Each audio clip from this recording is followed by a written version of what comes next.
요한계시록 1장 9절로 20절입니다. 제가 먼저 9절 말씀 묵독합니다. 나 요한은 너희 형제요 예수의 환난과 나라와 참음에 동참하는 자라. 하나님의 말씀과 예수를 증언하였으므로 말미암아 반모라 하는 섬에 있었더니 주의 날에 내가 성령에 감동되어 내 뒤에서 나는 나팔 소리 같은 큰 음성을 들으니 이르되 내가 보는 것을 두루마리에 써서 에베소, 소모나, 버가모, 두아디라, 사데, 빌라델비아, 라오디게아 등 7교회에 보내라 하시기로 몸을 돌이켜 나에게 말한 음성을 알아보려고 돌이킬 때에 7 금촛대를 보았는데 촛대 사이에 인자 같은 이가 발에 끌리는 옷을 입고 가슴에 금띠를 띠고 그의 머리와 털의 희기가 흰 양털 같고 눈 같으며 그의 눈은 불꽃 같고 그의 발은 풀무불에 단련한 빛난 주석 같고 그의 음성은 많은 물소리와 같으며 그의 오른손에는 7 별이 있고 그의 입에서 좌우에 날선검이 나오고 그 얼굴은 해가 힘있게 비치는 것 같더라. 내가 볼 때에 그의 발 앞에 엎드러져 죽은 자 같이 되매 그가 오른손을 내게 얹고 이르시되 두려워하지 말라. 나는 처음이요 마지막이니 곧 살아있는 자라. 내가 전에 죽었었노라. 볼지어다 이제 세세토록 살아있어 사망과 음부의 열쇠를 가졌노니 그러므로 내가 본 것과 지금 있는 일과 장차 될 일을 기록하라. 내가 본 것은 내 오른손에 7별의 비밀과 또 7 금촛대라. 7별은 7교회의 사자요 7 촛대는 7교회니라. 아멘.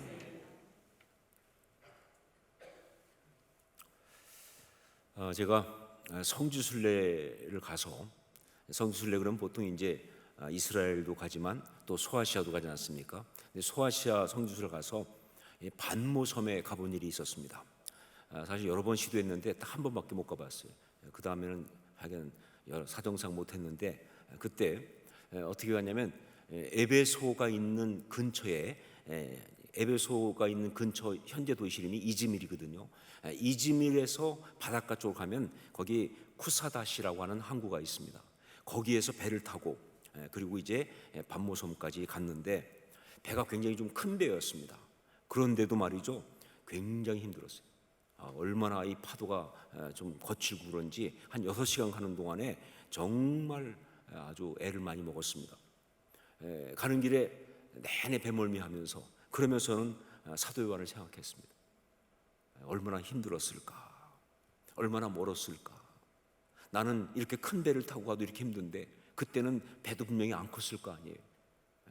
나는 지금 성지 순례로 가는데도 이렇게 힘든데 그는 정말 잡혀서 유배당하고 가고 있으니 그 마음이 얼마나 힘들었을까. 몸보다도 훨씬 힘들었겠지. 이런 생각하면서 이 반모섬에 갔습니다. 섬에 도착해서 느낀 첫 느낌은 섬이 참 작다 하는 것입니다. 지금 여러분이 사진으로 이제 보는 저것이 이제 반모섬, 뭐 여러 부분에서 볼 수 있지만 그런 섬 사진인데 사실 굉장히 작아요. 그 면적이 이 넓이가 9km, 또 길이가 17km 정도니까 한 한국의 영종도만하다 이렇게 보면 되겠어요. 그 정도의 작은 섬이에요. 그리고 에게해라고 하는 그 바다니까 거기에 있는 모든 섬들이 그런 것처럼 말이죠, 굉장히 돌이 많아. 그러니까 뭐 나무가 많고 그게 아니라 거친 돌산들이에요. 아주 그런 척박한 곳이다. 그게 바로 이 반모섬이었습니다. 자, 거기에 가서 도착해서 이제 거기가 목적이 그거니까 사도 요한이 계시를 받았다고 하는 계시 동굴을 가봤습니다. 가서 제일 먼저 느낀 느낌은 정말 실망했다 하는 겁니다. 이유는 지금 여러분이 사진으로 보는 것처럼 말이죠, 이게 기념교회를 만들고 나니까 이게 절간인지 그 어딘지 알 수가 없어요. 뭐 하여간 주렁주렁 매달고 막 이러니까 하여간 너무 막 마음에 막 사모했던 마음이 그야말로 깨는 거예요. 진짜 그림이 다 깨지는 말이죠. 너무 속상했어요. 아니 이 귀한 곳을 갖다가 왜 이렇게 만들어 놨을까 참. 하여간 굉장히 속상했지만 그래도 저기가 사도 요한이 계시를 받은 곳이라고 하니까 그래서 거기서 이제 기도를 제가 했습니다. 자, 그런데 그렇게 기도하는 가운데 정말 감사하게도 정말 그 어떤 저의 풍부한 상상력과 거기에 또 성령님이 역사하셔가지고 제가 정말 감사하게도 기도하는 중에 나름 2000년을 뒤로 이렇게 갈 수 있었어요. 그래서 사도 요한 당시의 그 느낌, 어떤 그러한 그 순간으로 돌아가 볼 수가 있었어요. 그 자리는 정말 험한 곳이었습니다. 왜? 거기는 험한 바위 동굴이었으니까. 사도 요한은 바로 거기에 살아야 했습니다. 이유는 제대로 된 집이 없으니까. 80이 넘은 나이에, 거의 90이 다 된 나이에 하루 종일 채석장에 가서 노동하고, 가서 휴양한 게 아니에요. 채석장 노동한 겁니다. 노동하고, 그리고는 이제 밤에는 제대로 된 집도 아닌 동굴에 와서 그렇게 쉬어야 할 때 그 몸과 마음이 얼마나 힘들었을까. 자, 그런데 그는요, 그렇게 힘들게 일하고 거기 와서 또 잘 수가 없었어요. 몸을 쉬거나 눕지 못하고 기도할 수밖에 없었어요. 이유는 뭐냐? 두고 온 교회 때문에. 사실 몸보다 훨씬 힘든 것은 마음이었습니다. 정말 자신의 몸에 달라들어오는 채찍보다 훨씬 아픈 것은 교회가 흔들리고 있다고는 안타까운 소식이었습니다. 그리고 자기의 앞날보다 훨씬 염려스러운 것은 이러다가 교회가 무너지면 어떡할까 라고 하는 그런 두려운 생각들이었습니다. 그래서 쉴 수가 없는 거예요. 그래서 편히 누워 잘 수가 없는 거예요. 이것이 바로 반모섬, 그 계시 동굴에서 요한 사도가 있었던 모습이었습니다. 성령 안에서는 그것을 바라봤어요. 자, 그런데 신실하신 주님이 요한 사도가 그렇게 사랑하고, 또 주님이 요한 사도를 그렇게 사랑하시잖아요. 요한 사도를 그렇게 사랑하시는 그 주님이 그렇게 기도하는 요한 사도의 그 아픈 마음을 절대로 모른 척 외면하실 분이 아니다 하는 것이죠.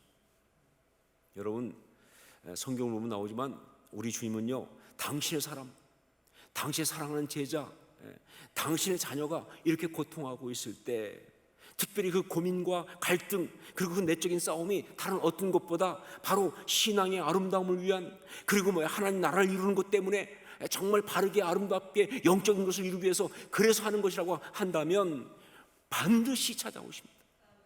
반드시 찾아오십니다. 여러분, 빈들에서 외로움 가운데 고민하던 야곱을 찾아오신 것처럼, 호렙산 동굴에서 홀로 고민하던 엘리야를 찾아오신 것처럼, 그발 강가에서 정말 갈등하던 그 에스겔을 찾아오신 것처럼, 그리고 두려움과 염려에 떨었던 모든 순간에 사도 바울을 찾아오셨던 것처럼 우리 주님은 반드시 당신의 사람을 찾아오십니다. 오셔서 그에게 꼭 필요한 말씀을 주세요. 그리고 약속을 주십니다. 계시를 주십니다. 그러면서 위로하시고, 그러면서 능력 주시고, 그러면서 사명을 불어넣어 주시는 거예요. 사도 요한은 바로 그렇게 거기에서 그날 주님을 만난 겁니다. 그리고 그 주님의 어떤 그 메시지, 계시를 온 마음으로 받은 거예요. 바로 그 계시가 자기를 살린 계시죠. 정말 죽을 것 같은 그 마음이 살아날 수 있도록 주시는 그 주님의 위로를 받은 겁니다. 그러면서 그 말씀을 받고 나니까 내가 이 말씀을 절대 혼자만 가지고 있을 수 없겠다. 여러분, 은혜 받은 자들의 공통점이 뭡니까? 이거 나 혼자 갖고 있을 수 없다. 특히 이 경우는요, 계시 아니에요. 그러니까 이 받은 은혜, 이 계시를 절대 나 혼자 가지고 있을 수 없다고. 지금 핍박받고 고난당하고 있는 그들에게 정말 필요한 말씀이니까 그 사랑하는 사람들에게 전해야겠다는 생각을 한 것입니다. 여러분, 그게 바로 요한계시록이에요. 그렇게 쓰여진 것이 바로 요한계시록입니다. 여러분, 제가 이미 지난번에 말씀드렸지만 요한계시록은요, 어떤 영적인 대가가 자기만 받은 어떤 영적 신비로운 계시를 과시하듯이 써낸 그런 책이 절대로 아니에요. 어떤 영적인 대가가 보통 것들은 모르는 자기만 바라본 기가 막힌 어떤 계시를 자랑하듯 과시하듯 우리 기죽이듯 그렇게 쓴 그런 것이 절대로 아닙니다. 또한 요한계시록은요, 무엇인가 굉장히 신비롭고 대단한 것 같은데 무슨 뜻인지 알 수 없는 애매모호한 그런 계시들로 되어 있는 그런 말씀도 절대로 아닙니다. 요한계시록은 바로 그날 요한에게 일어났던 것과 똑같이 사람을 살리는, 사람을 회복시키는 바로 그런 우리 주님의 말씀이고요.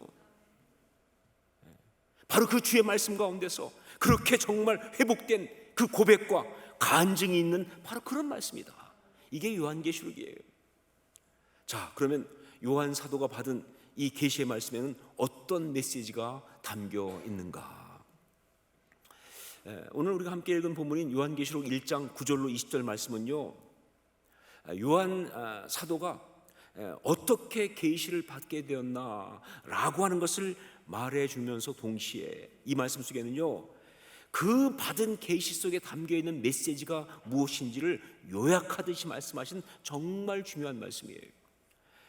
물론 요한계시록은 이때부터 시작해가지고 22장까지 정말 이해하기 힘든 여러 가지 어떤 그런 비유와 어떤 그런 이 어떤 표현들과 어떤 묵시와 이런 게 나오기 때문에 참 이해할 수 없어요. 환상도 많이 나오고 말이죠. 여러 가지. 그러나 세상이 종말의 날까지 예언하는 아주 굉장히 참 어려운 그런 이야기 많이 나오지만, 그러나 결국은 무엇이 나오든 간에 결국은 이 요한계시록 전체에 담겨 있는 메시지는요, 바로 오늘 말씀에서 보여주고 있는 바로 그 메시지예요. 이 오늘 요한계시록 1장 9절로 20절까지 나오는 바로 여기 담긴 그 메시지가 바로 요한계시록 전체에 쫙 나오고 있는 것이다. 자, 그렇다면 그 메시지가 뭐냐 하는 거죠. 그 메시지가 뭐냐? 첫 번째로 신앙인은 예수의 환난과 나라와 참음에 동참하는 자이다라는 메시지입니다. 신앙인은 누구냐? 바로 예수의 환난과 나라와 참음에 동참하는 자이다 하는 것이죠. 우리 9절 말씀을 함께 읽겠습니다. 9절 같이 읽습니다. 나 요한은 너희 형제요 예수의 환난과 나라와 참음에 동참하는 자라. 하나님의 말씀과 예수를 증언하였으므로 말미암아 반모라 하는 섬에 있었더니.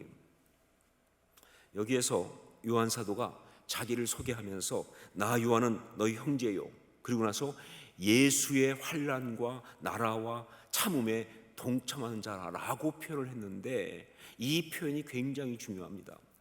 여기 특히 예수의 환난과 나라와 참음에 동참하는 자라는 이 표현이 바로 뭐예요? 신앙이에요.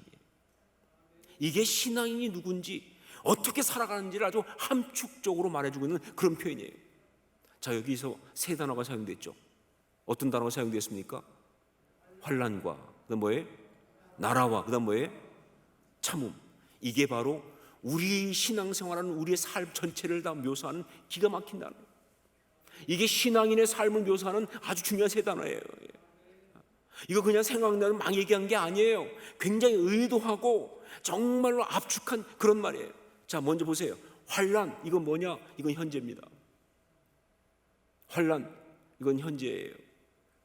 신앙인이 종말론적 상황에서 살아가면서 신앙인이기 때문에 반드시 겪을 수밖에 없는 현재의 고난, 이게 바로 환난이에요. 환난은 무조건 힘든 게 환난이 아니에요. 이것은 신앙인이기 때문에 종말의 상황을 살아가면서 겪을 수밖에 없는, 우리는 자꾸 어떤 환상을 갖냐면요, 예수도 잘 믿고 환난도 하나도 안 당하고 이 땅을 살아가는 아주 그런 정말 너무 아주 그냥 좋아하는 이상적인 것만 꿈꾸는데 꿈 깨세요, 여러분. 세상은 죄악 가운데 있어요. 그러니까 우리가 정말 신앙이라면요, 물론 세상 가운데 그래도 우리가 누릴 것도 누리고 살 수 있지만 기본적으로 세상하고 안 맞아. 그렇기 때문에 어쩔 수 없이 갈등할 수밖에 없어요. 어려움 당할 수밖에 없어요. 이게 종말론적 상황이에요. 여러분, 그래서 세상과 맞지 않기 때문에 그래서 당하는, 내가 신앙인으로 살아가기 위해서 신앙인으로 살기 때문에 겪을 수밖에 없는 그 갈등, 어려움을 뭐라고 부른다? 환난이라고 부르는 거예요. 그게 환란이에요. 그러니까 모든 신앙인에게는 정말로 상황을 살아가고 있는 신앙인한테는 환란이 없을 수가 없는 거예요. 그게 현재예요. 환란이에요. 자, 그리고 그 다음에 나라. 이 나라는 미래예요. 약속입니다. 결론입니다. 여러분, 하나님의 나라는 반드시 임합니다. 하나님의 나라는 반드시 이루어집니다. 이건 우리 주님께서 우리에게 주신 약속이고요, 그리고 축복이에요. 이건 바로 뭐예요? 우리의 미래입니다. 약속이고 모든 신앙의 삶을 갖고 있는 미래예요. 자, 그런데 현재의 환란에서 미래의 나라가 이루어질 때까지 그 시간들, 그 간격들을 메꾸는 것을 뭐라고 그러느냐? 바로 인내라고 하는 거예요. 여기 표현하면 참음이죠. 이게 신앙생활이에요. 현재의 환란에서 미래의 나라가 이루어질 때까지 그 시간들, 그 간격을 메꾸는 것이 바로 뭐다? 인내, 즉 참음이다 하는 거예요. 그래요, 제가 몇 번 말씀드리지만 언약은 주어지면요 반드시 이루어집니다. 그런데 그 언약이 이루어질 때까지 뭐예요? 간격이 있어요. 근데 그 간격을 갖다가 누가 메꾸느냐? 성도가 메꾸는 거예요. 어떻게 메꾸느냐? 믿음으로. 그 믿음이 바로 뭐냐? 인내예요. 그게 참음이에요. 믿고 기다리는 거예요. 정말 주님께서 이루실 때까지 견디는 거예요. 그래서 여러분, 정말 우리 믿음의 아주 중요한 단어는 인내예요. 아니, 믿음의 아주 많은 부분은 인내예요. 정말 믿음으로 기다리는 겁니다. 믿음으로 참는 겁니다. 믿음으로 견디는 거예요. 여러분, 바로 이것이 신앙생활이에요. 이것이 바로 영성이고요, 이게 바로 제자도입니다. 바로 이런 각도에서 신앙을 정리한 것을 뭐라고 그러냐? 종말론적 신앙이다, 이렇게 말하는 거예요. 이게 종말론적 신앙 이야기예요. 자, 여러분, 우리는 누구다? 예수의 환난과 나라와 참음에 동참하는 자들입니다. 믿으십니까? 우리는요 예수의 환난과 나라와 참음에 동참하는 자들이에요. 이게 우리의 이 모습이에요. 요한이 그렇게 말하는 것처럼 우리 동일하게 말이죠. 이게 요한계시록의 핵심 메시지 중에 하나죠. 성도는 바로 그런 사람이다. 두 번째 메시지, 여기 또 하나 있는 메시지는, 두 번째는 신앙인은 주의 날을 살아가는 사람들이다 하는 것입니다. 신앙인은 주의 날을 살아가는 사람들이다. 그런데 신앙인은 주의 날을 살아가는 사람들이다. 우리 10절 말씀을 함께 읽겠습니다. 10절 같이 읽습니다. 주의 날에 내가 성령에 감동되어 내 뒤에서 나는 나팔소리 같은 큰 음성을 들으니. 여기 첫 번에 뭐가 나왔어요? 주의 날에, 이렇게 나왔어요. 이거 굉장히 중요한 메시지입니다. 여기 나온 이 주의 날, 이게 바로 우리가 지금 부르고 있는 주일이에요. 주일. 여러분, 유대인들은 뭐예요? 안식일을 지켰죠. 그런데 우리 초대교회부터 우리 교인들은 뭐예요? 주일을 지켰습니다. 언제부터 정확히 그런지 모르겠지만 분명히 기독교 공동체에서는 안식일을 지키는 것보다 주일을 지키기 시작한 거예요. 그게 언제 이렇게 넘어갔는지 정확하게 알 수는 없어요. 그런데 확실한 건 뭐냐? 그 주일이 어떤 날이냐? 왜 주일이라고 부르느냐? 그날이 바로 예수님께서 부활하신 날이시기 때문에. 그래서 그날은 특별한 날이에요. 그냥 있는 날이 아니라 특별한 날로 지켰어요. 이 주일, 이 주의 날이라고 하는 이 말이 성경에 공식적으로 등장한 게 여기가 처음이에요. 그리고 유일합니다. 물론 성경 다른 부분에 주의 날이라는 말이 나와요. 그런데 그 성경에 다른 부분에 나오는 데살로니가전서 후서에 나오는 주의 날, 베드로전서에 나오는 주의 날은요, 그는 헬라어로 하면 헤메라 큐리오우라는 말씀입니다. 헤메라는 날이에요. 큐리오우는 주의라는 뜻이에요. 순서가 중요해요. 헤메라 큐리오우라는 말로 결국 뭐냐면요, 이건 종말의 날을 의미합니다.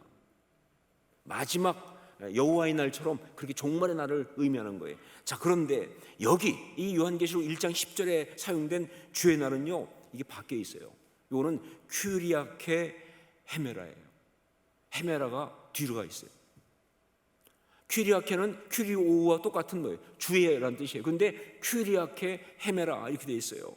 자, 근데 이렇게 일부러 이렇게 바꿔 쓴 이유가 있어요. 뭐 의미가 달라진 것도 있지만 이 사도 요한이 일부러 이렇게 바꿔서 지금 쓰고 있는 거예요. 왜 이 말을 쓰고 있느냐?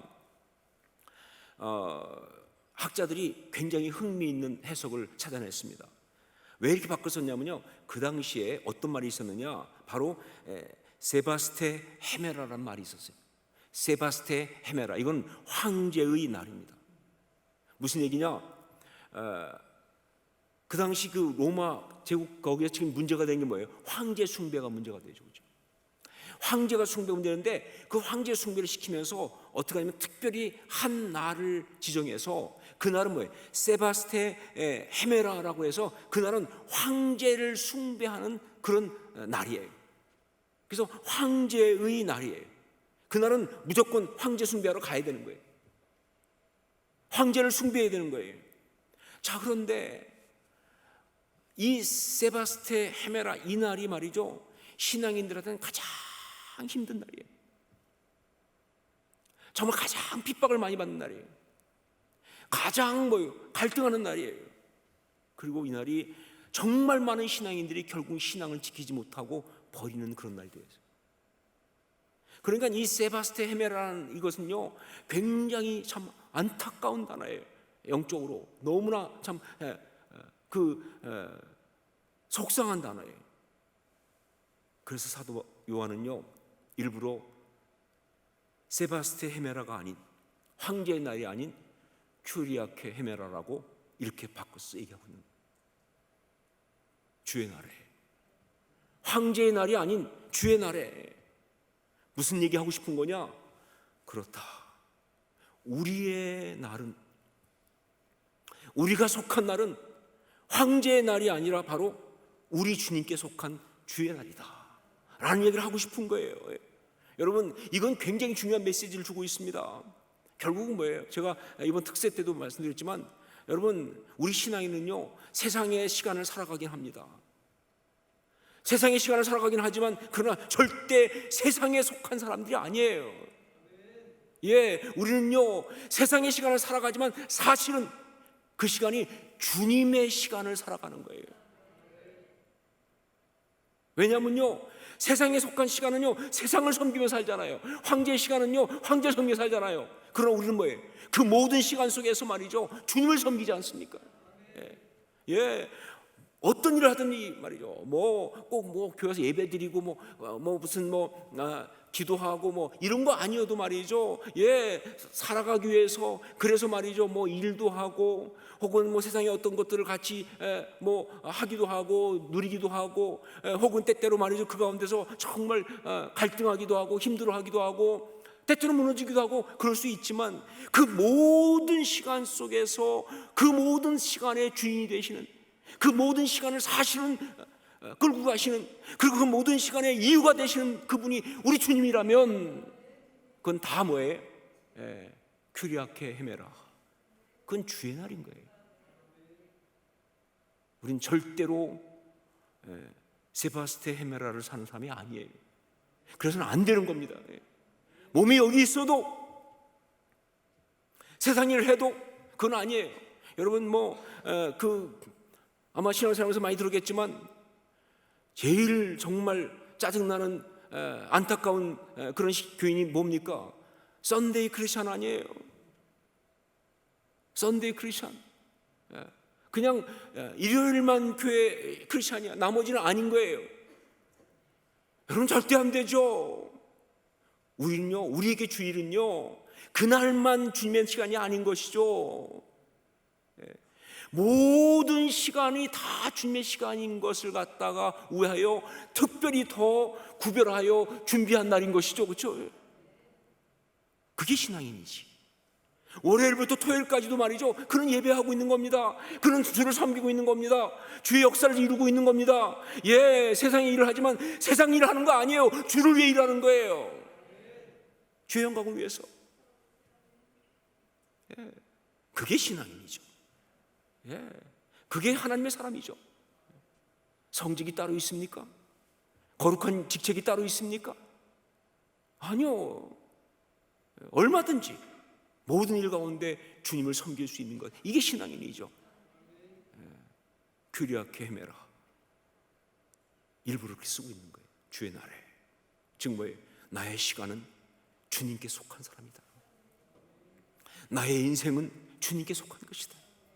비록 내가 반모섬 채석장에 끌려가서 노예로 거기에 잡혀있다 할지라도 나의 시간은 주님께 속한 시간이다.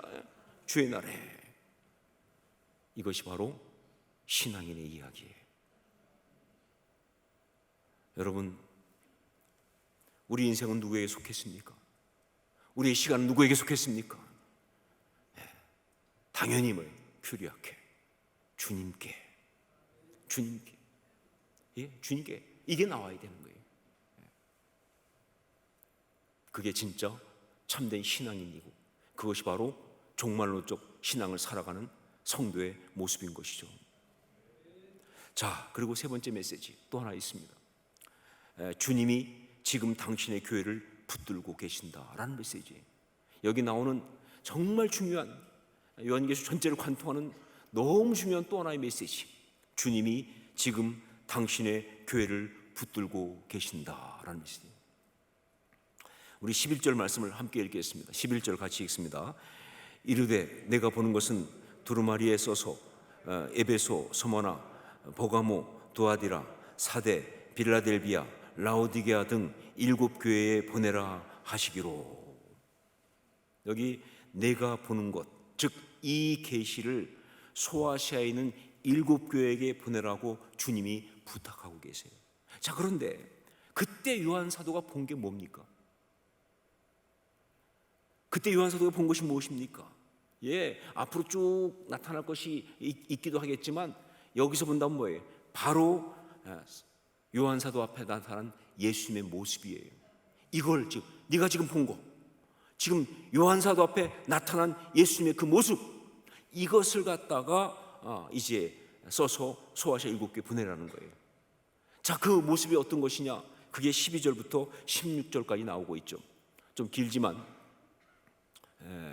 우리가 아주 신비로운 말씀이니까 함께 같이 한번 읽도록 하겠습니다. 12절로 16절 같이 읽습니다. 몸을 돌이켜 나에게 말하는 음성을 알아보려고 돌이킬 때에 7 금촛대를 보았는데 촛대 사이에 인자 같은 이가 발에 끌리는 옷을 입고 가슴에 금띠를 띠고 그의 머리와 털의 희기가 흰 양털 같고 눈 같으며 그의 눈은 불꽃 같고 그의 발은 풀무불에 단련한 빛난 주석 같고 그의 음성은 많은 물소리와 같으며 그의 오른손에 7별이 있고 그의 입에서 좌우에 날선 검이 나오고 그 얼굴은 해가 힘있게 비치는 것 같더라. 이것이 무엇일까? 사도 요한 앞에 나타난 예수님의 이 모습이 하도 신비로워서 한때 정신 나간 인간들은 뭐라고 그랬느냐? 예수님이 알고 봤더니 우주인이었다, 이런 얘기. 이거 딱 보면 스타워즈에 나오는 누구 같잖아요, 그렇죠? 그러니까 예수님이 알고 봤더니 우주인이었다, 뭐 이런 라이에리언이라고 하는 이단도 나오고 난리 났었죠, 그렇죠? 자, 여러분, 그런데 여기서 우리가 봐야 될 것은요, 요한 사도가 본 현상이 아니고 바로 거기에 담겨져 있는 메시지입니다. 그러니까 뭐 금촛대와 예수님의 복장과 그 모습과 그 얼굴의 색깔 등등, 뭐 어떤 옷을 입었나 이런 것을 볼 것이 아니라 그 모습을 통해서 지금 말하고 있는 메시지가 무엇이냐를 봐야 한다, 그 말입니다. 이게 제대로 성경을 보는 거예요. 솔직히 요한사도 앞에 나타난 예수님의 그 모습은요, 너무나 신비로워서 우리가 제대로 알 수가 없습니다. 그런데 뭐 제대로 안다 할지라도 사실 그거 중요한 거 아니에요. 뭐 무슨 머리가 어떻게 그 양털같이 하얘질지 막 뭐 무슨 어떻게 옷이 그렇게 막 되지 무슨 그 모습은 뭐지 뭐 등등 뭐 아니요. 그거 절대 중요한 거 아니에요. 여러분 생각해 보세요. 예수님께서 요한 사도에게 내가 본 것을 써서 7교회 보내라고 말씀하셨는데, 아니 예수님께서 설마 요한한테 당신 패션을 써서 보내라고 하셨겠어요? 내 패션이 뭔지를 좀 잘 써서 보내라. 그게 뭐가 중요해서 말이죠. 아니 뭘 입으셨으면 어떻고 말이죠. 어떻게 입으셨으면 어때요? 모습이 어떠면 그게 뭐가 중요해요, 그렇죠? 얼마나 신비롭고 얼마나 근사한지 그거 써서 보내라는 얘기냐? 아니죠, 절대로요. 그럼 뭐냐? 예수님은 요한사도에게 그가 지금 보고 있는 그 예수님의 모습 속에 담긴 그 메시지, 그 중요한 메시지를 전하라고 하는 거예요. 근데 그 메시지가 뭐냐? 자, 보니까 우선 7 촛대 사이를 거니셨다고 했는데 7 촛대는 뭘 말해요? 7 교회를 말합니다. 그리고 예수님이 7 촛대 사이를 거니시는데 오른손에 7뼈를 들고 그랬어요. 그 7뼈는 뭘 말하느냐? 7 교회의 사자, 즉 뭐예요? 교회의 핵심 본질이다. 여기 사자란 말은요, 그 교회의 본질이에요. 그 교회의 핵심입니다. 호산나 교회의 핵심이 있어요. 이 교회의 핵심이 있어요. 이건 변하지 않아요. 이 교회를 처음 세울 때부터 이미 이 교회 가운데 두신 바로 그 어떤 이 앙게루스, 이 사자가 있어요. 이건 변하지 않아요. 이건 호산나 교회가 뭐 건물을 어떻게 바꾸든 어디가 있든 상관없이 있는 그거예요. 그 핵심, 그 본질, 그걸 말하는 거예요. 그러니까 결국은 이건 뭡니까? 이런 얘기죠. 예수님은 교회의 본질, 핵심을 붙들고 교회 사이를 지금 거닐고 계시다. 그 모습은 뭐냐? 7 촛대 사이를 오른손에 7뼈를 들고 거니시는 모습을 보여주면서 주님이 이렇게 말씀하시는 거예요. 나는 지금 교회의 본질, 핵심을 붙들고 내 교회 사이를 지금 거닐고 있다. 자, 그런데 그렇게 나타나신 예수의 모습은 어떤 모습이냐? 굉장히 강력하신 거예요. 그게 뭐 이상하게 쓴 이유 뭐냐면 이건 몽땅 다 뭐냐면요, 세상이 범접할 수 없는 위엄과 권능의 묘사입니다. 그의 머리와 털의 희기가 양털 같고 눈 같으며 그의 눈은 불꽃 같고 그의 발은 푸른불에 단련한 빛난 주석 같고 그의 음성은 많은 물소리와 같으며 그 입에선 좌우에 날선 검이 나오고 그 얼굴은 해가 힘있게 비치는 것 같은 예수님의 모습은요, 세상이 어떻게 할 수 없는, 정말 감당할 수 없는 위엄과 권능의 모습이에요. 무슨 얘기입니까? 그러니까 결국은 이 이야기는 이렇게 이 강력한 메시지를 말하고 있습니다. 내 교회는 내가 붙들고 있다. 내 교회는 내가 지키고 있다. 내 성도, 내 사람은 내가 붙들고 지키고 있다.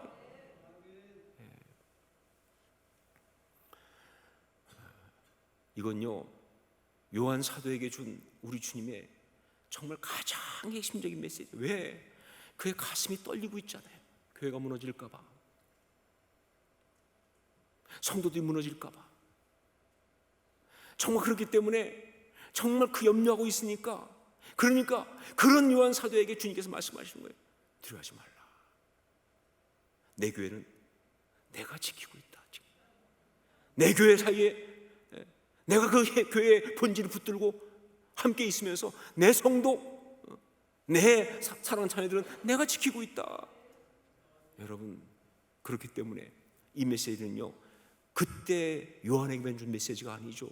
왜? 바로 이것을 갖다가 써서 소아시아 7교회에 보내라고 했으니까. 뿐만 아니라 그것은 바로 뭐예요? 오고 오는 세대의 모든 교인들한테 보내라고 하신 말씀과 똑같은 거니까. 바로 이것은요, 지금도 요한계시록을 통해서 우리에게 주고 있는 메시지예요. 여러분, 우리는 종종 많이 걱정합니다. 한국교회가 지금 무너지고 있다. 한국교회가 지금 사회에서 비호감이 되고 있다. 한국교회 안에 젊은이들이 다 떠나가고 있다. 교회가 생명력을 잃어버린다. 뭐 이런저런 정말 가슴 아픈 이야기를 많이 듣고 또 실제 그런 모습들 보면서 너무 우리가 절망하기도 하고 그러고 있는데, 그러나 여러분, 어쩌면 그것이 말이죠, 우리가 마귀에게 당하고 있는 건지 몰라요. 그렇게 걱정해서 누가 좋아하겠습니까? 그렇게 절망해서 누가 기뻐하겠어요? 요한계시록을 통해서, 오늘 이 말씀을 통해서 주님은 이렇게 말씀하십니다. 아니다. 내 교회는 내가 지키고 있다. 내 자녀들은 내가 붙들고 지키고 있다. 저는요, 코로나로 막 예배당 문을 닫을 수밖에 없는 그 순간에 진짜 모임을 할 수 없고 텅 빈 예배당에서 그냥 막 영상으로 예배를, 죄송한 얘기지만 정말 최선을 다한다고 해도 그냥 때운다는 느낌을 지울 수 없는 안타까움 속에서 있을 때 얼마나 마음이 괴로웠는지 몰라요. 전 그때 이 말씀이 얼마나 크게 은혜인지 몰라요. 그래도 이게 내 교회가 아니라 주님의 교회인데 주님께서 당신의 교회를 지킬 줄로 믿습니다. 아무리 그래도 주님께서 당신의 교회를 지킬 줄 믿습니다. 교회에 껍질들은 떨어져 나갈지 모르겠어요. 교회에 어떤 그런 어떤 잘못된 것들, 어떤 그런 불필요한 것들은 다 사라질지 모르겠어요. 그러나 오히려 그래서 더 본질만 남는 진짜 교회가 되는 그런 역사가 있을 줄 믿습니다. 왜? 이 교회를 주님이 지키고 계시니까. 이 교회 사이에서 주님께서 교회의 본질을 움켜쥐고 강력하고 그 위엄으로 함께하고 계시니까. 이게 메시지죠. 이게 바로 요한계시록을 통해 주고 있는 메시지입니다. 그 밤에 예수님을 만나면서 요한 사도는 완전히 회복되었을 것입니다. 비록 반모라는 섬에 갇혀 있고 80이 넘은 노구를 이끌고 채석장 일꾼으로 고생하고 있고, 그런 상황에서 정말 사랑하는 교회가 흔들리고 황제 숭배 때문에 막 무너지고 안에서 배교한 자가 나타나고, 그런 그 교회를 보면서 자기는 아무것도 할 수 없는 절망감이 들고 있는 그런 상황이었지만, 그러나 주님 만나면서 주의 이 말씀 받으면서 정말 터질듯한 기쁨과 확신을 가지고 너무 행복했을 거예요. 그 마음을 가지고, 그 사명감을 가지고 요한계시록을 쓴 겁니다. 여러분, 제가 말씀드린지 모르겠지만 요한계시록은요, 사실은 그 편지는 검열을 통과할 수가 없어요. 반모섬에서 써서 보내면 황제 숭배를 하는 로마 제국에서 그걸 통과시키겠습니까? 그래서 어떤 사람은 그래요. 그래서 그렇게 어렵게 썼다. 왜? 검열단이 알 수 없게. 로마 그러면 안 되니까 바벨론으로, 음료로 무슨 이상한 이야기로, 묵시적 문화로 그럴 수 있어요. 실제 어떤 그런 우리가 알 수 없는 묵시적인 어떤 내용도 있겠지만, 그렇게 환상과 비유를 사용한 이유도 있을지 모르겠어요. 그렇게 어려운 순간에도 그는 포기할 수가 없어요. 이건 알려줘야 되는 이야기예요. 이건 나누고 싶은 이야기예요. 이건 전해야 되는 이야기예요. 소아시아 7교회에게, 그리고 지금 우리에게까지. 바로 이 말씀을 우리가 받은 겁니다. 여러분 기억하십시오. 무엇보다 이걸 기억하세요. 내 교회, 내 사람은 내가 붙들고 있다. 이 메시지를 붙들고 흔들리지 않고 승리할 수 있기를 주의 이름으로 축원합니다. 기도하겠습니다.